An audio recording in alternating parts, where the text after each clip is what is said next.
നമസ്തേ ബച്ചോ. ഹിന്ദി പ്രേമി മണ്ഡലത്തിൻ്റെ ഇന്നത്തെ ക്ലാസ്സിലേക്ക് എല്ലാവർക്കും സ്വാഗതം. നമ്മൾ ഹിന്ദി ഭാഷയിലെ ചില പ്രയോഗങ്ങളെ പരിചയപ്പെട്ടുകൊണ്ടിരിക്കുകയാണല്ലോ. ഇന്ന് നമുക്ക് ഏകദേശം ഒരേപോലെ വരുന്ന 3 പ്രയോഗങ്ങളെ പരിചയപ്പെടാം. ജബ് തബ്, ജഹാ വഹാ, ജ്യോം ഹി ത്യോം ഹി. ജബ് തബ് ഈ പ്രയോഗത്തെ പരിചയപ്പെടാം.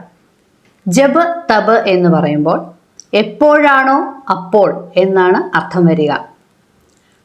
പക്ഷെ അങ്ങനെ നാം മലയാളത്തിൽ ഉപയോഗിക്കാറില്ല. ഒരു ഉദാഹരണം നോക്കൂ. ജബ് പോലീസ് ആയി തബ് ചോർ ഭാഗ് ഗയ.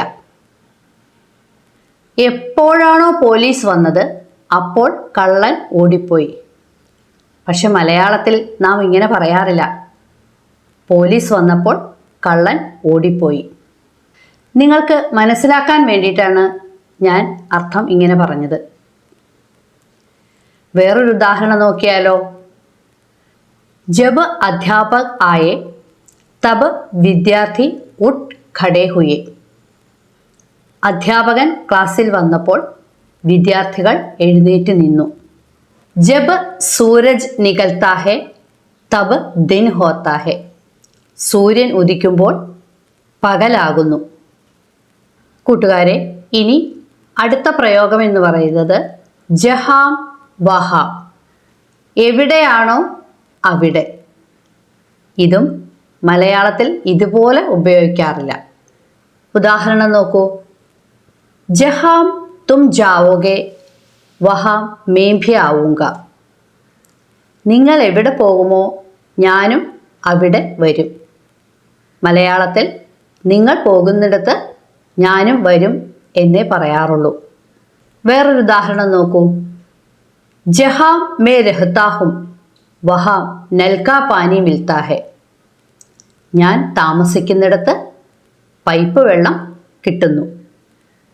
ജഹാം ആഗ് ഹെ വഹാം ധുവാം ഹെ. തീയുള്ളിടത്ത് പുകയുണ്ട്. ഇതൊരു ശൈലി കൂടിയാണ് കേട്ടോ.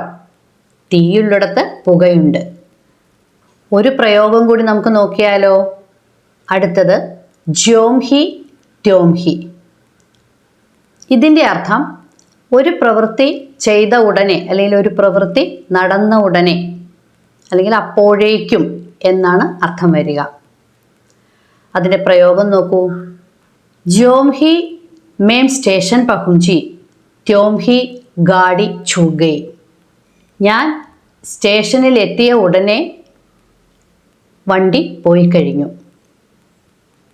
ജ്യോം ഹി പേട് സെ ഫൽ ഗിരെ ത്യോം ഹി ബച്ചെ ദൗഡെ. മരത്തിൽ നിന്ന് പഴം വീണ ഉടനെ തന്നെ കുട്ടികൾ ഓടി. ഒരു ഉദാഹരണം കൂടി നോക്കിയാലോ.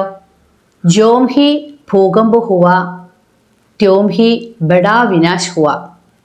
ഭൂകമ്പം ഉണ്ടായ ഉടനെ വലിയ നാശനഷ്ടങ്ങളുണ്ടായി. കൂട്ടുകാരെ, ഇന്ന് നമ്മൾ ഏകദേശം ഒരേപോലെ വരുന്ന 3 പ്രയോഗങ്ങളാണ് പരിചയപ്പെട്ടത്. ബാക്കിയുള്ളവ വരും ക്ലാസ്സുകളിൽ നോക്കാം. ഹിന്ദി പ്രേമി മണ്ഡലത്തിൻ്റെ ഇന്നത്തെ ക്ലാസ് ഇവിടെ അവസാനിക്കുന്നു. നമസ്കാരം.